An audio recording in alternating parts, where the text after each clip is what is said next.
Dia yang mampu mengendalikan diri.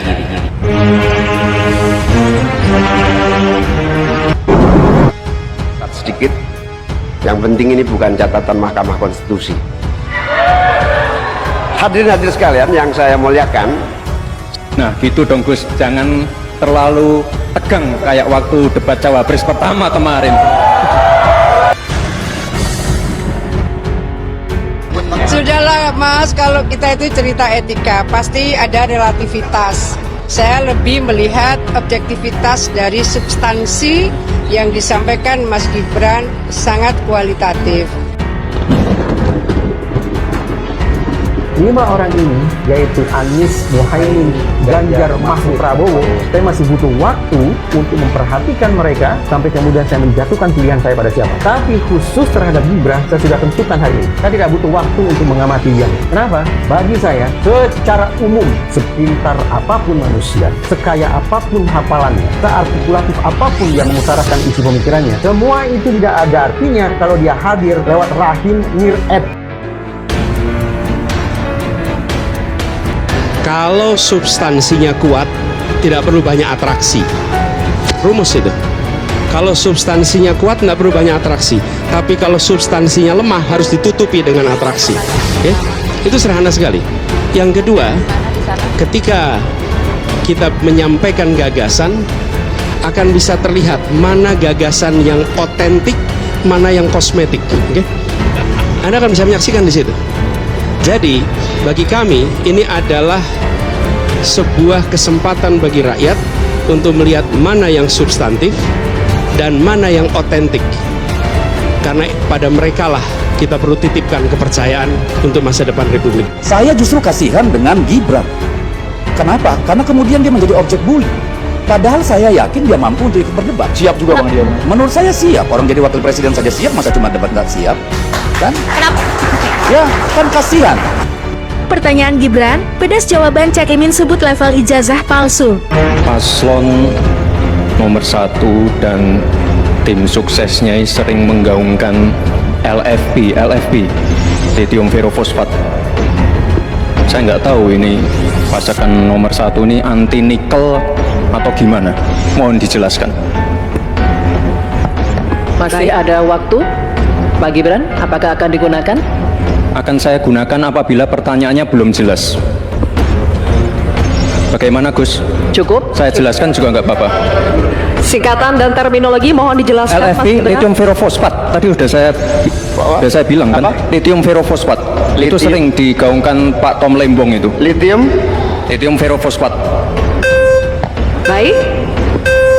Masih ada waktu untuk menjelaskan atau cukup? Cukup? Baik. Sekarang kami persilakan kepada calon wakil presiden nomor urut 1 Bapak Muhaimin Iskandar untuk menjawab. Waktu Bapak 2 menit dimulai ketika Anda berbicara. Silakan. Terima kasih. Tenang Pak Gibran. Semua ada etikanya. Termasuk kita diskusi di sini bukan tebak-tebakan definisi, tebak-tebakan singkatan. Kita levelnya adalah policy dan kebijakan. Prinsipnya sederhana.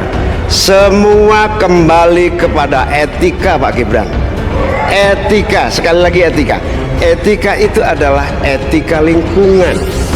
Apapun yang menjadi kebijakan kita menyangkut produksi, pengambilan tambang sumber daya alam, juga apapun yang kita gunakan seluruh potensi bangsa ini, rujukannya adalah etika lingkungan. Komitmen kita intinya adalah keseimbangan antara meletakkan manusia dan alam. Keseimbangan ini tidak bisa ditawar-tawar agar pembangunan kita berkelanjutan, agar melibatkan semua pihak yang ada. Tidak ada satupun yang tertinggal, sehingga produksi yang kita munculkan pun dari tambang, dari litium, dari apapun itu tidak sembrono dan tidak sewenang-wenang.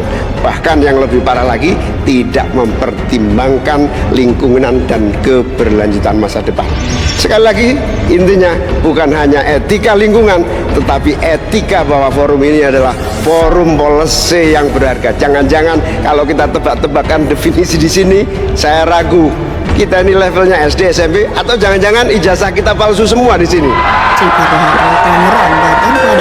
Ini yang mengagetkan. Jadi kalau tebak-tebakan, ya bukan di sini levelnya. Di sini adalah kebijakan kita untuk memimpin negara. Bapak Muhaimin, waktu Anda habis. Terima kasih. Selanjutnya kami persilakan kepada calon wakil presiden nomor urut 2 Bapak Gibran Rakabuming Raka untuk menanggapi. Waktunya 1 menit dimulai saat Bapak berbicara. Silakan. Ini agak aneh ya, yang sering ngomongin LFP itu tim sesnya, tapi cawapresnya nggak paham LFP itu apa. Kan aneh. Sering bicara LFP, lithium ferrofosfat. Tesla nggak pakai nikel.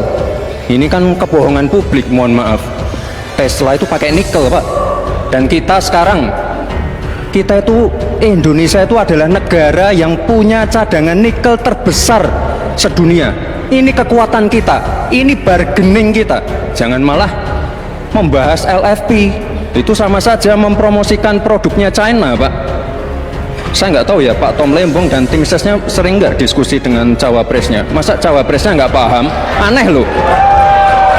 Saya jelaskan sekali lagi, lithium ferrofosfat itu adalah alternatif dari nikel. Intinya ada negara yang nggak mau pakai nikel.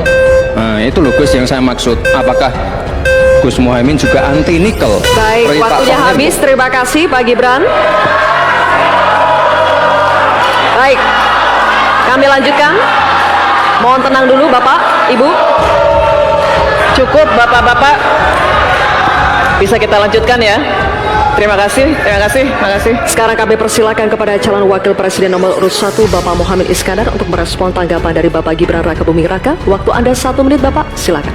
Saya setuju bahwa potensi sumber daya alam kita harus terus kita promosikan. Tetapi harap dicatat, gara-gara kita mengeksplorasi nikel ugal-ugalan, lalu hilirisasi tanpa mempertimbangkan ekologi, mempertimbangkan sosialnya, buruh kita diabaikan, malah banyak tenaga kerja asing, dan juga yang terjadi korban kecelakaan. Di sisi yang lain, pemasukan dari nikel kita juga sangat kecil. Ini menjadi pertimbangan. Dan yang paling parah, nikel kita berlebih produknya, sehingga bukan harga tawar kita menaik, malah kemudian kita menjadi korban dari policy kita sendiri. Sementara kita masa depannya menjadi tidak jelas, di sisi yang lain kita mengorbankan lingkungan dan sosial kita, sekaligus keuntungan yang sangat terbatas bagi negara.